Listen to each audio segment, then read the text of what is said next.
Yo, what's up? In this video I will show you what I carried in my backpack, both on the plane as well as in the city on a recent trip to New York.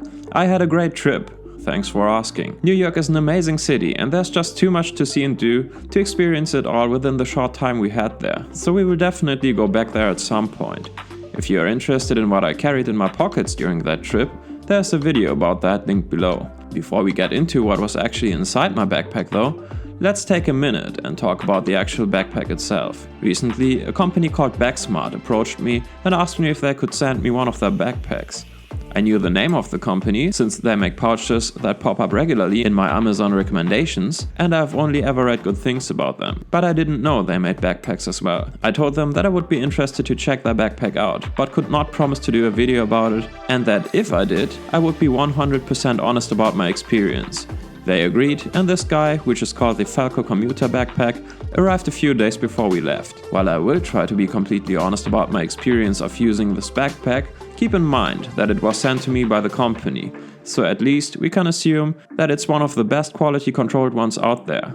Also, for full transparency, this is the reason why I will display Advertisement or Werbung in the upper corner for the whole duration of the video.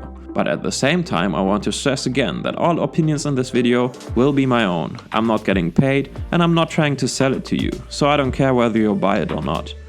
I have to admit that I was skeptical before I actually saw the backpack, simply because it's far cheaper than most of my other backpacks, but I changed my mind after I unpacked it. It has a good feel to it. Let's start off with the aesthetics. Obviously this is highly subjective, but I like the way it looks. It has a classic yet modern look to it, with the overall shape of your average daily commuter backpack, so it flies under the radar pretty nicely. While I like the military or traditional hiker backpack aesthetic, they do tend to draw more attention, which is not always a good thing, especially when you're in a foreign place and carrying tons of expensive gear.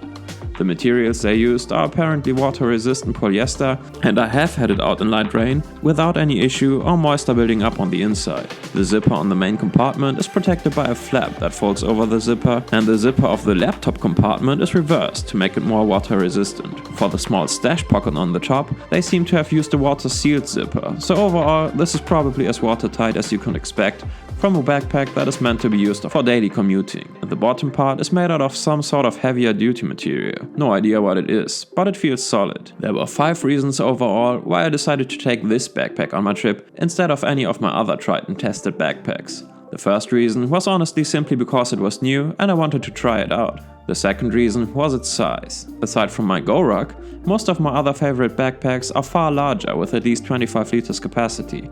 This one is a lot smaller and therefore easier to carry and harder to overpack. The third reason was its shape.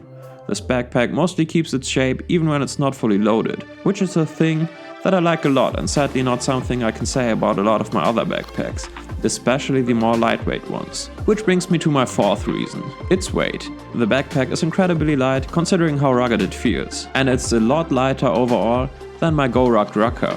Now, there is no question in my mind that the Go Ruck Rucker is by far and without any shadow of a doubt the tougher one of the two, and the Bagsmart is not going to replace it anytime soon. But the Bagsmart is still tough enough, and this was a trip to New York, on an airplane with weight limits for what I could bring in the cabin, so saving weight was actually more important to me than all-out toughness. The final reason though was the internal organization this guy offered. It has a ton of compartments, but we'll get to those in a minute. After having it on my back for about a week with fairly heavy loads, I can report that it carried the weight surprisingly well and that I haven't had any issues. The padding on the shoulder straps seems comfy enough, but truth be told, with me wearing for the most part heavily padded winter jackets, I probably wouldn't have felt a thing, even if these were totally inadequate. So take this with a grain of salt. Overall, I want to stress that this is not a review, since 2 weeks of testing isn't enough to find out whether this will stand the test of time, so you can expect to see a full review maybe in a couple of months. Now, for the contents of the backpack. My idea was to intentionally not bring a camera backpack, since I always felt that those make you look more like a tourist and communicate to the world that you are likely to carry expensive camera equipment. So with this backpack I was trying to fly under the radar and look like an everyday commuter. I shared a checked bag with my girlfriend for most of our clothing and brought a small cabin trolley as well for an extra set of clothing and empty space that would eventually be filled with stuff I bought while we were there. Inside the backpack's main compartment I used the same camera insert that I've shown in my EDC backpack video. In its 3 slots I carried my Fuji X-T30 along with the 10-24mm and 50-250mm lenses and my beloved X100F. I used both of these cameras for videos and photos, and I am actually currently working on a review about the X100F since its successor was announced, and some of you might be thinking about either buying the X100F or the new X100V. While we were on the plane, I also put my noise cancelling headphones, the Sennheiser BTNC 450 in there.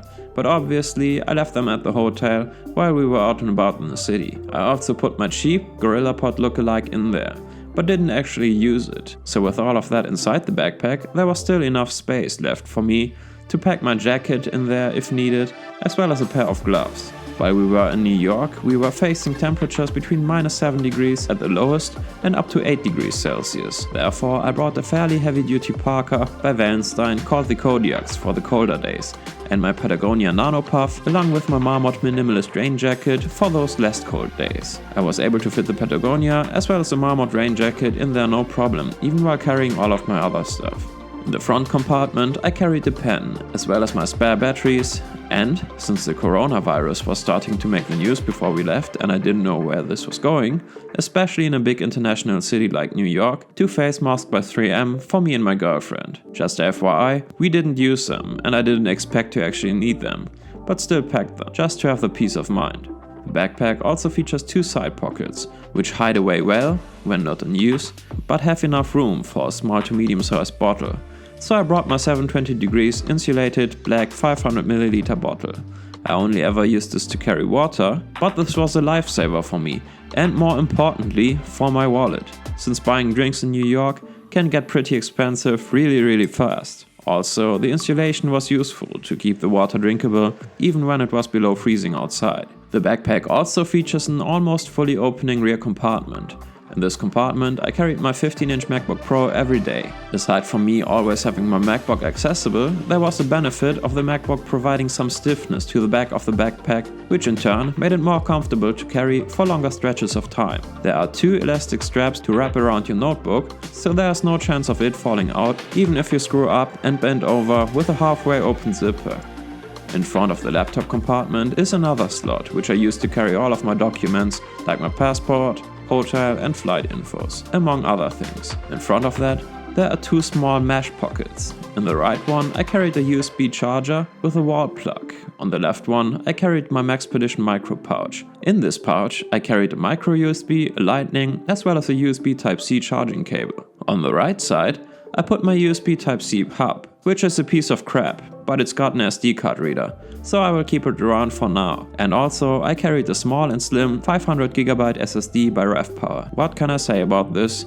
It's an SSD, so it offers fast reading and writing speeds, is connected via USB Type-C, so it's easy to work with, and it has a great form factor, which made it the obvious choice for my travel setup. In the other side of the rear compartment there's a small flat pocket in which I kept my 10,000 mAh power bank, as well as the obligatory pack of wet wipes, just in case. The backpack comes with a USB cable that is fed through this pocket to a USB port on the outside of the backpack. I haven't had a need yet to use this to recharge my phone while we were in New York, but I can imagine this to be useful, especially when you're in a foreign place trying to use your phone to navigate, but your phone battery just decided to crap out on you. I have had huge battery issues when my previous iPhone was on its last legs and would have appreciated something like this a lot back then.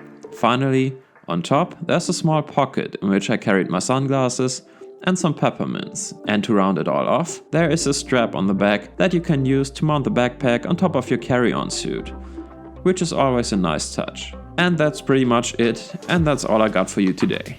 I hope you liked it and that it gave you some inspiration for your next travel setup. If you enjoyed this video, please let me know by giving it a thumbs up and let me know what you think about this setup in the comments. Thanks to Bagsmart for giving me the opportunity to try out the Falco Commuter backpack, and thank you for watching. Take care.